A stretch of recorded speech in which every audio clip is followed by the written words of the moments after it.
Olá! E continuamos no capítulo 5, página 95. O tema é expectativas. Jesus, ele tem expectativas a nosso respeito. Deus, ele pôs dentro de nós um propósito, destino e chamado. Ele mesmo sonhou que viveríamos dentro desse propósito e chamado para nós. E aqui a autora, ela volta à experiência que ela teve naquela fazenda com a laranjeira e com o pessegueiro.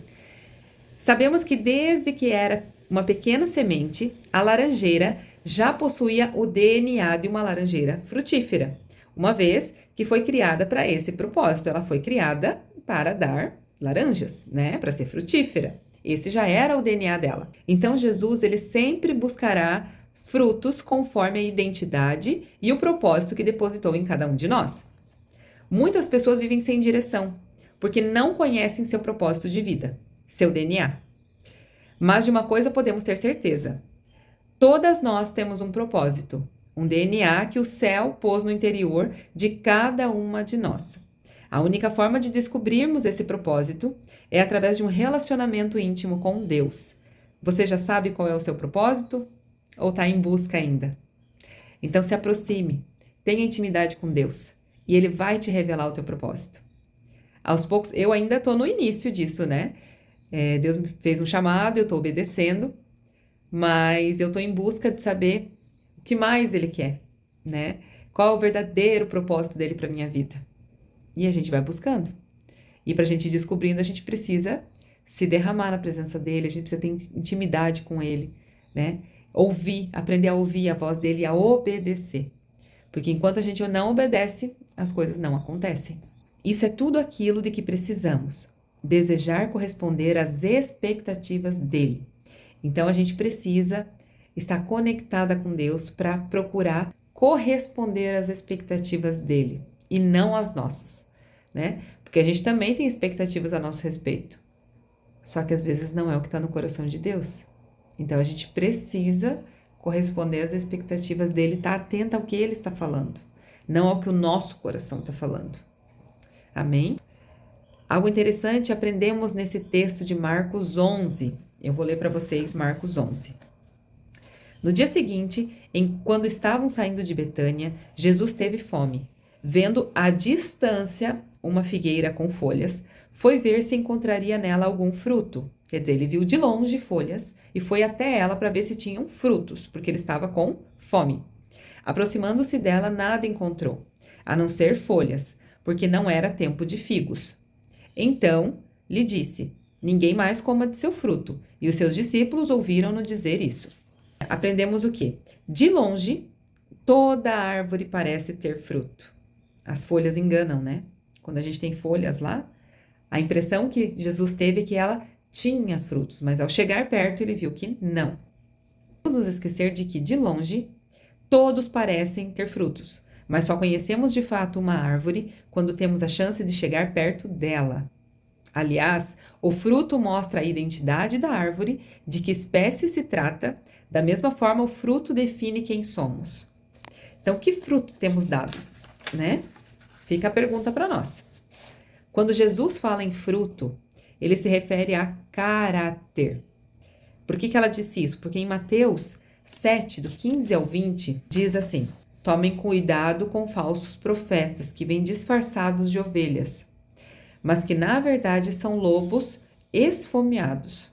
Vocês os identificarão por seus frutos. É possível colher uvas de espinheiros ou figos de ervas daninhas? Da mesma forma, a árvore boa produz frutos bons, e a árvore ruim produz frutos ruins. A árvore boa não pode produzir frutos ruins, e a árvore ruim não pode produzir frutos bons. Toda árvore que não produz bons frutos é cortada e lançada ao fogo. Portanto, é possível identificar a pessoa por seus frutos. Então, quando ele fala em fruto, aqui, ele se refere a caráter. Os frutos de um caráter honrado são inegáveis. Alguém pode ser dotado de dons incríveis e singulares, mas infelizmente pode ter um caráter dúbio. Os dons que Deus nos concede são presentes dele para nós, mas o nosso presente para Deus é o nosso caráter aprovado. Então, assim, você pode achar alguém cheia de dons, mas às vezes ela não tem um caráter de acordo com o coração de Deus. E aí? Ela precisa ter um caráter do coração de Deus, para que ela seja aprovada por Deus. Isso é o que nós buscamos. Deus, como diz aqui, os dons que Deus nos concede são presentes dele para nós. Então, ele nos deu um dom, é um presente. Mas o nosso presente para Deus é o nosso caráter aprovado por ele, né? Então, precisamos cuidar também em quem a gente se espelha, o que a gente ouve, né? Para ver se isso está condizente com aquilo que Deus tem para nós. Ele não amaldiçoou a árvore por não dar fruto, mas sim por ter a aparência de frutos quando não era tempo de dar figos. Muitos seguem o mesmo padrão. Tem aparência, mas não frutos, né? Então, às vezes a gente olha lá, né? Parece que tá dando frutos, parece, né? Porque a exposição é demais, é tudo muito, né? Mas quando você chega perto, você observa que não tem frutos. É muita fala, é muita impressão e não tem frutos. O Senhor está buscando mulheres que andam em sua própria estação, que não cedem à comparação e não se movem por carência. Não se sinta frustrada, travada nem infrutífera por ser quem é e por viver essa época que Deus lhe concedeu. Deus sempre buscou aquilo que é verdadeiro, não falso. Falso é ser uma cópia.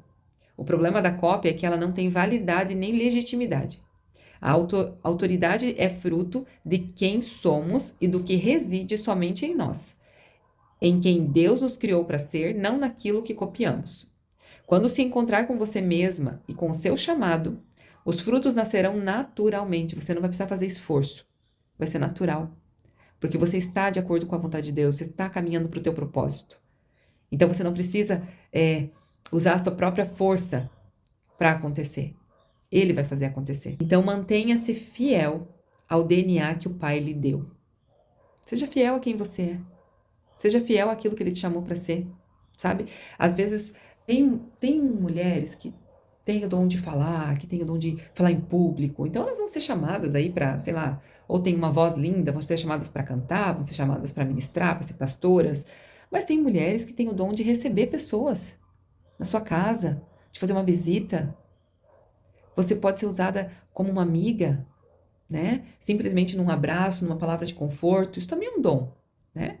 Então, você não precisa estar exposta a algo. Você tem que ser fiel ao DNA que Deus te deu. Se você é uma pessoa mais quietinha, mais tímida, mas você consegue, você é doce, você tem uma fala doce, você tem palavra de conforto, você tem um abraço, você tem uma palavra de encorajamento, sabe? Às vezes você ali sozinha com aquela mulher, apoiando ela, ou com outra pessoa, dando ali do lado. Isso é um dom que Deus te deu. Você não precisa, às vezes, estar em cima de um palco. Que o que você faz com excelência é aquilo que Deus te deu em dons. É o que está no teu DNA. Então, vamos olhar para nós, para ver o que Deus tem colocado em nós. O que Ele já colocou de dons em nós, né? E às vezes é difícil identificar. Eu sei porque, às vezes eu fico me olhando e falo, meu Deus, que dom eu tenho, Senhor? O que o Senhor quer comigo? E eu sei que muitas pessoas pensam assim também. Então, que estejamos sensíveis a ouvir a voz de Deus e estar disponíveis a corresponder àquilo que Ele quer. Ok? Então, encerramos aqui mais 2 temas do capítulo 5, porque ele é bem longo.